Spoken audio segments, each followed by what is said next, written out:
Hello my all 10th class students, आपका welcome है आज की इस क्लास में। और आज हम सॉल्व करेंगे 10th class UP board math से एक्सरसाइज 3.1 से क्वेश्चन नंबर फर्स्ट का सेकंड पार्ट। देखिए स्टूडेंट्स, क्वेश्चन को अच्छे से समझिए। क्वेश्चन ने आपको क्या दिया है और वो क्या आपसे पूछ रहा है। देखिए, 5 पेंसिल तथा 7 कलमों का कुल मूल्य 50 रुपए है, जबकि 7 पेंसिल तथा 5 कलमों का कुल मूल्य 46 रुपए है। तो एक पेंसिल का मूल्य तथा एक कलम का मूल्य ज्ञात कीजिए। ठीक है मेरे प्यारे स्टूडेंट्स, और इसको भी आपको ग्राफीय विधि से हल करना है। ठीक है स्टूडेंट्स, चलिए क्वेश्चन की शुरुआत करते हैं। तो मेरे प्यारे स्टूडेंट्स, जो चीज हमको पता नहीं होती, ठीक है स्टूडेंट्स, उसको हम मान लेते हैं, ठीक है ना, उसकी हम कल्पना कर लेते हैं। तो यहाँ पे हमें क्या निकालना है, एक पेंसिल तथा एक कलम का मूल्य। तो इन्हीं को हम सपोज कर लेंगे। ठीक है, कैसे करेंगे कि माना एक पेंसिल का मूल्य, ठीक है, एक पेंसिल का मूल्य, ठीक है, x रुपीज है, ठीक है। और एक कलम का मूल्य भी हम इसी प्रकार मान लेंगे, उसमें हम दूसरा वेरिएबल ले लेंगे मेरे प्यारे बच्चों। ठीक है, एक कलम का मूल्य अब मैं यहाँ पे मान लेती हूँ y रुपीज, ठीक है। अब मेरे प्यारे बाबू, हमने मूल्य तो मान लिया। अब जो हमारी स्थिति हमको दी है प्रश्न में, उसके अकॉर्डिंग हम समीकरण कैसे निकालेंगे। अब उस चीज पर प्रॉपर फोकस कीजिए। यहां से यहां तक पढ़िए केवल आप। 5 पेंसिलों तथा 7 कलमों का कुल मूल्य 50 रुपए है। तो एक कलम का हमने x माना तो एक पेंसिल का हमने x रुपीज माना, तो 5 पेंसिलों का कितना होगा, 5x। ठीक है, अब हमने एक कलम का मूल्य y रुपीज माना, तो 7 कलमों का मूल्य कितना होगा, 7y। अब दोनों का कुल करने के लिए क्या करते हैं, प्लस। तो कुल मूल्य कितना मेरे प्यारे बच्चों, 50 रुपए। तो इस प्रकार हमने समीकरण नंबर 1 प्राप्त कर ली। ठीक है, अब दूसरी सिचुएशन से हमारी दूसरी समीकरण प्राप्त हो जाएगी। देखो बाबू, एक पेंसिल का हमने मूल्य कितना माना, x रुपीज, ठीक है। तो 7 पेंसिलों का मूल्य कितना होगा, 7x। ठीक है, अब ऐसी एक कलम का मूल्य y रुपीज, तो 5 कलमों का मूल्य कितना होगा, 5y। ठीक है, अब दोनों का कुल मूल्य है, कुल के लिए क्या करते हैं बाबू, प्लस। बाय चांस यहाँ पे अंतर कहा होता तो आप उस स्थिति में सब्ट्रैक्ट करते, माइनस करते, बट यहाँ पे कुल है तो हमने यहाँ पे प्लस लगाया। तो कुल मूल्य कितना बाबू, 46 रुपए। ये 46 लिख देंगे इज इक्वल। ठीक है, तो इस समीकरण नंबर हमारी 2 हो गई। अब जो सेकंड हमारा स्टेप आता है वो है इन दोनों समीकरण से पॉइंट्स निकालना, जिनको हम ग्राफ पे प्रदर्शित करके हल निकालेंगे, एक पेंसिल और एक कलम का मूल्य निकालेंगे। ठीक है, तो पॉइंट्स कैसे निकालेंगे मेरे प्यारे बच्चों, पहले आप समीकरण नंबर 1 नोट कर लीजिए। कितनी है आपकी, 5x plus 7y is equal 50। ठीक है, तो अभी हम एक बॉक्स बनाएंगे पहले।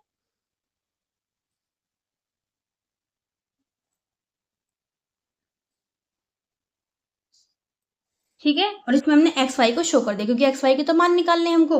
तो मेरे प्यारे बाबू देखो, यहाँ पे आप एक्स का ऐसा मान पुट करो जो आपको वाई की पूरी पूरी वैल्यू मिल जाए। ठीक है, आप यहाँ पे फ्री हैं, आप कुछ भी एक्स का मान कर यहाँ पे रखकर, ठीक है, वाई की वैल्यू प्राप्त कर सकते हैं। और जब वाई की बारी आएगी तो वाई का कुछ भी मान यहाँ पे समीकरण में रख सकते हैं मेरे प्यारे बाबू। ठीक है, चलिए, तो मैं यहाँ पे रखती हूँ एक्स बराबर 3। तो बाबू जब एक्स बराबर 3 रखूंगी तो हो जाएगा 15, 15 इधर जाएगा तो माइनस का हो जाएगा, 50 माइनस 15 कितना होगा आपका, 35। और 7y बराबर आपको क्या मिलेगा, 35, है ना। y का मान क्या मिल जाएगा आपको, 35/7 यानी कि 5, है ना बाबू। इतना तो हल करना आपसे आता होगा, नहीं आता होगा तो आप मुझे बताइएगा, मैं उसको भी सॉल्व करके आपको, ठीक है, एक्सप्लेन कर दूंगी। ठीक है, अब बाबू y की आप ऐसी वैल्यू रखो यहाँ पे जो हमें x की कंप्लीट वैल्यू मिल जाए। ठीक है, मैं कंप्लीट पे ज्यादा फोकस कर रही हूँ क्योंकि बच्चे जो पॉइंट्स में जो है थोड़ी मिस्टेक कर देते हैं, इसलिए मैं ऐसा मान रख रही हूँ यहाँ पे जिससे कि हमें पूरी कंप्लीट वैल्यू मिले। तो मैं y का मान बाबू यहाँ पे 0 रख देती हूँ। 0 रखने पर अब ये तो बाबू पूरा 0 हो जाएगा हमारा। तो 5x बराबर हमें मिलेगा 50, x बराबर मिलेगा हमको 50/5। तो x का मान कितना मिल गया, 50/5, 10। ठीक है, तो बाबू यहाँ से हमें पॉइंट्स क्या मिले, पहले x का मान फिर y का मान, 3, 5। ठीक है, और ये जो आपका दूसरे पॉइंट से क्या मिले आपको, पहले x का मान 10, 0। ठीक है, ये पॉइंट्स हमको मिल गए। यहाँ पे आप शो कर दीजिए कि समीकरण नंबर 1 जो है ना बाबू, उसके हमें पॉइंट्स मिल गए 3, 5 और 10, 0। ठीक है, अब इसी प्रकार हमें सेम टू सेम वर्क करना है समीकरण नंबर 2 के लिए। ठीक है, इसके लिए भी हम एक बॉक्स बना लेते हैं। अब देखिए हमने बॉक्स बना लिया बाबू। अब यहाँ पे आप x का मान ऐसा रखिए जो y की हमें पूरी कंप्लीट वैल्यू मिल सके।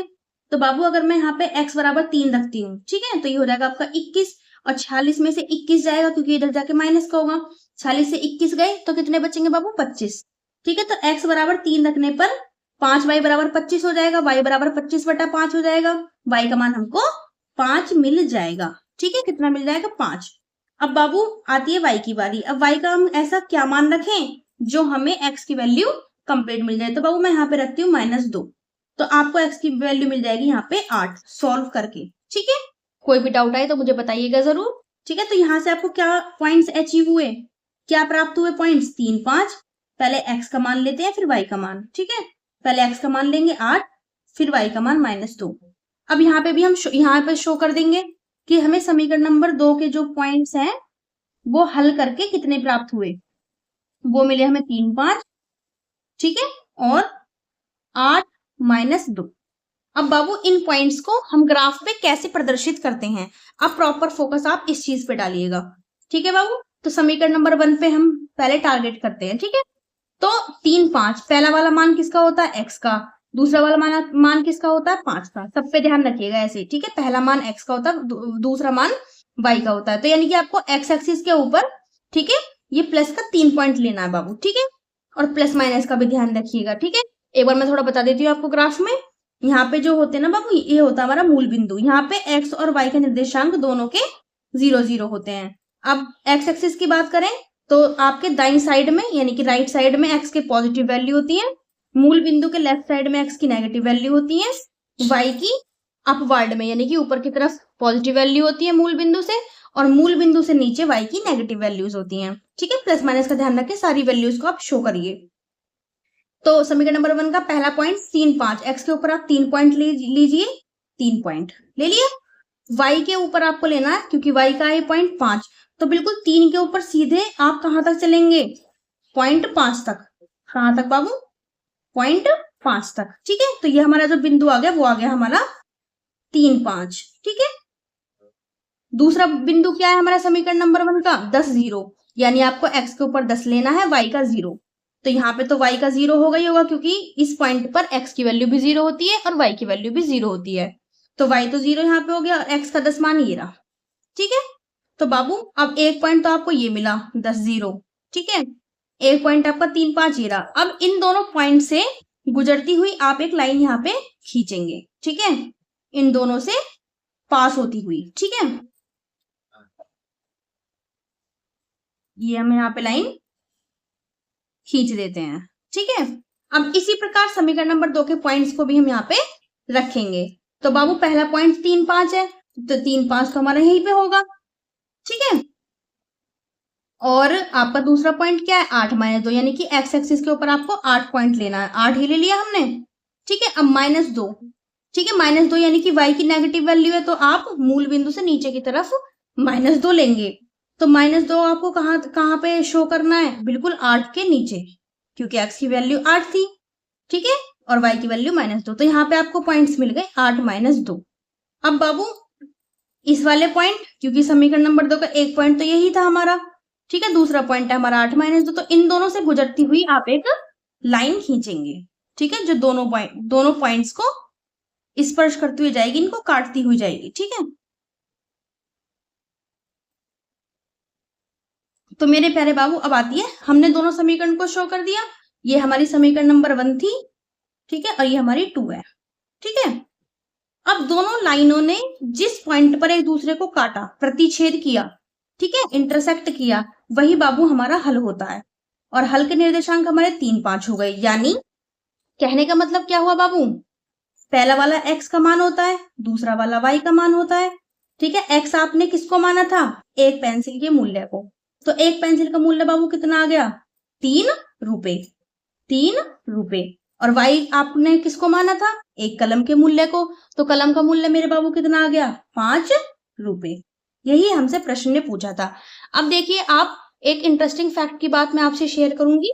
देखो बाबू, जब हमारे समीकरण नंबर 1 और 2 के, ठीक है, पॉइंट्स आते हैं, अगर उनमें हमारा कोई कॉमन पॉइंट है, तो बाबू वही हमारा फाइनल आंसर होता है, वही हमारा दोनों समीकरणों का हल होता है। देखिए ग्राफ से भी हमें यही मान मिला है ना 3, 5, और देखो ये भी यही हमारा उभयनिष्ठ पॉइंट था, कॉमन पॉइंट था, ठीक है, तो यही हमारा आंसर हुआ नहीं हुआ, ठीक है, तो जो कॉमन पॉइंट होता है वही हमारा आंसर होता है। ओके स्टूडेंट्स, आई विश आप एक एक क्वेश्चन के एक एक पॉइंट को अच्छी तरीके से समझ के बार बार प्रैक्टिस करें, ठीक है, इन चीजों को अपने दिमाग में अच्छे से उतारें, ठीक है।